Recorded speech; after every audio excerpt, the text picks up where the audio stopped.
Hi, welcome back to the Coach's Guide to Impostor Syndrome.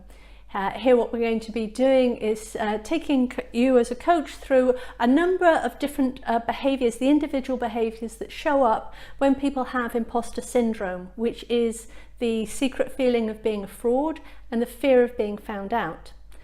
The reason why it's important for you to be aware of all these different behaviours and how they relate to imposter syndrome is, for most of the time, people either are unaware that they have imposter syndrome, or in keeping a secret, they're really reluctant to tell you. But obviously, you need to help them both overcome it and get through this to achieve some great success on the other end of it. So it's very helpful for you to be able to establish whether they have imposter syndrome or not.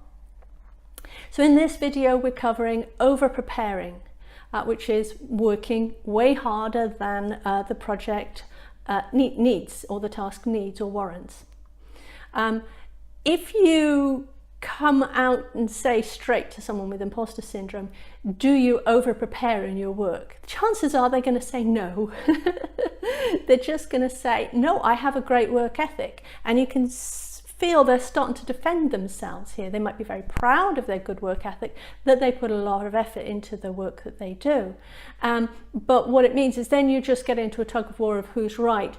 So there's other ways that you can establish whether they are over-preparing. You see, a good work ethic is somebody who has no fear of work, who's prepared to work hard, and is reliable and responsible. That's it. That's a good work ethic. Over-preparing, on the other hand, is doing way more than the project warrants, way more than is required. And the underlying feeling is one of anxiety and fear and worry. They're over-preparing not because of high standards, not because of a good work ethic, but because they're worried about the consequences if they don't do it that way.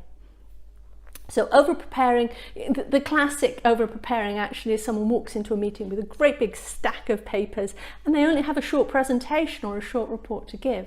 So what's going on there? Well, if you've got a whole load of information with you as backup, then it's overlapping with the perfectionism of needing to be right, needing to have all the answers. And here the fear is that someone might challenge them in a meeting and say, you don't know what you're talking about, or ask them a question that they don't know the answer to. So what they're doing with this great ream of information is that they're prepared, so they believe that now they can answer any possible question and they're never going to have to face that dreadful situation of having to say, I don't know.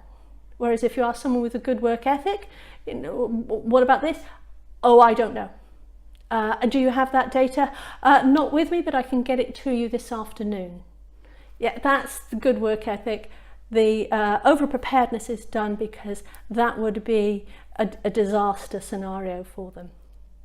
So the other aspect of imposter syndrome from the over-preparing point of view is that some people are taught that the quality of their results, which means their worth and whether they're good enough, the quality of the results depends on the effort that they put into it.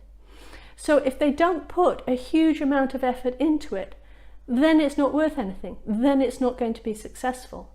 So in order to feel good about their work, they have to put a large amount of effort in. And of course, the amount of effort can grow and grow and grow and become very destructive. Obviously, somebody's working very, very long hours on a consistent basis. It's not sustainable. And this is how people reach the state of burnout, because they're driven by fear and anxiety to work very, very, very hard, harder than they need to. So how do you identify over-preparing in your client? As I said, just asking them straight out will get a defensive reaction. What you can do instead is ask them some what-if questions. What if you turned up to the meeting and you didn't have all of the data that you needed? What if somebody asked you in the meeting a question that you didn't know the answer to? And you can gauge the level of anxiety that situation might be causing them, or might cause, theoretically might cause them. And you can gauge from that the level of stress that they're feeling from the imposter syndrome. So if you've got any questions or comments, or you've got an experience of this with one of your own clients, please add it to the comments below. I answer all of the questions. If not, I will see you in our next imposter behaviour in the next video.